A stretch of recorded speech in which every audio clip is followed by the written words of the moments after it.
अस्सलामुअलैकुम मेरे प्यारे प्यारे व्यूवर्स को मेरा प्यार भरा सलाम। मैं हूँ हफ्सा फरीद और आप देख रहे हैं मेरा YouTube channel Hafsa Farid cooking. उम्मीद करती हूँ आप सब खैरियत से होंगे, खुशबाश होंगे। आज की रेसिपी बहुत ही ज़्यादा स्पेशल होने जा रही है क्योंकि आज मैं आप सबके लिए बहुत ही मज़ेदार और स्पेशल किस्म की चटनी की रेसिपी लेकर हाजिर हुई हूँ।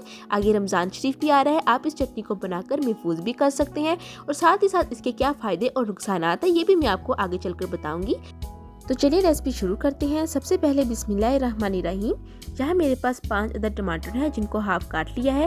पैन में ऑयल शामिल करेंगे। जब ऑयल हल्का सा गर्म हो आपने मीडियम फ्लेम करना है और इन टमाटरों को इस पोजीशन में आपने शामिल कर लेना है। और याद रखिएगा टमाटर आपने बिल्कुल रेड कलर के लेने हैं और हस्बे ज़रूरत अब आपने सब्ज़ मिर्चें भी शामिल करनी है। मैं यहाँ पर 6 से 7 सब्ज़ मिर्चें ऐड कर रही हूँ और उनको भी इस साइड में हमने काट लेना है। अब साथ ही ग्रीन प्याज शामिल करेंगे और ग्रीन लहसुन भी हस्बे ज़रूरत शामिल कर लीजिएगा, बहुत ही मज़े का इनका टेस्ट होता है। और यहाँ पर मैंने तकरीबन हस्बे ज़रूरत ही ली है अदरक को इस स्लाइसेस में शेप में मैंने काट लिया है, ये भी शामिल कर देंगे। अब हाफ चम्मच के करीब राई दाना शामिल करेंगे, साथ ही हाफ चम्मच के करीब शामिल करेंगे कलौंजी। आगे इनके फ़ायदे भी आपको बताऊंगी। अब कवर कर देंगे तकरीबन 5 से 6 मिनट के लिए लो फ्लेम पर। तो देखिए 5 से 6 मिनट हो गए हैं और अब हमने करना क्या है, ये टमाटर की जो छिलके हैं ना ये हमने निकालने हैं। तो टमाटर बहुत ही ज़्यादा नरम हो गए हैं तो बहुत ही आसानी के साथ ये छिलका हम निकाल सकते हैं। आपने भी ऐसे निकालना है क्योंकि आगे इनका कोई काम नहीं है।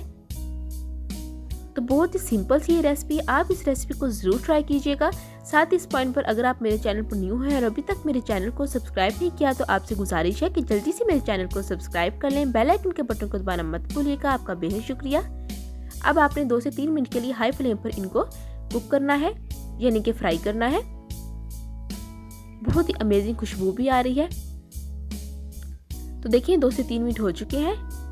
अब आपने स्ट्रेनर की मदद से इनको निकाल लेना है। और यहाँ पर आपने एक बात का ध्यान रखना है कि टमाटरों को ना आपने बिल्कुल ही गलाना नहीं है, यानी कि ऑयल के अंदर मिक्स नहीं करना आपने। अब हम एक जूसर जग लेंगे और इसके अंदर इस अमेज़र को शामिल कर लेंगे जो हमने फ्राई किया है। और बाकी जो ऑयल बच जाए उसको भी आपने स्ट्रेनर की मदद से छान लेना है। उसका आगे क्या करना है ये भी आपको बताऊंगी। अब इसके अंदर हम शामिल करेंगे हस्बे ज़रूरत हरा धनिया और पुदीना। तो यहाँ पर मैंने तकरीबन 1 गुट्ठी शामिल की है। अब यहाँ पर हम हाफ कप के करीब दही शामिल करेंगे। पानी नहीं आपने शामिल करना। ये देखें हाफ कप मैंने ना दही साइड पे रख ली है। अब हम कवर कर देंगे और इसको अच्छे से ग्राइंड करेंगे। हल्का हल्का आपने ग्राइंड करना है और जब आपको लगे ग्राइंड नहीं हो रहा थोड़ा सा बीच में चम्मच हिला लीजिएगा तो बहुत ही आसानी के साथ ग्राइंड हो जाएगा। ये देखिए माशाल्लाह से कितनी अच्छी लुक आ रही है। तो अब यहाँ पर हमारी रेसिपी अभी कंप्लीट नहीं हुई है, आगे भी हमने काम करना है। तो सबसे पहले एक बाउल ले लेंगे और इस बाउल के अंदर तमाम चटनी जो है वो शामिल करेंगे। अच्छे से जो जग है वो साफ कर लेंगे।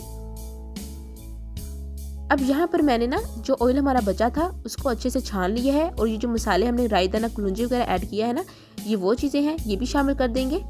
अब यहाँ पर 1/4 चम्मच हम काला नमक शामिल करेंगे, साथ ही 1/4 चम्मच के करीब काली मिर्चों का पाउडर शामिल करेंगे। 1/4 चम्मच हमने शामिल करना है नमक। आप अपने टेस्ट के मुताबिक कम या ज़्यादा कर सकते हैं। अब अच्छे से हिला लीजिएगा।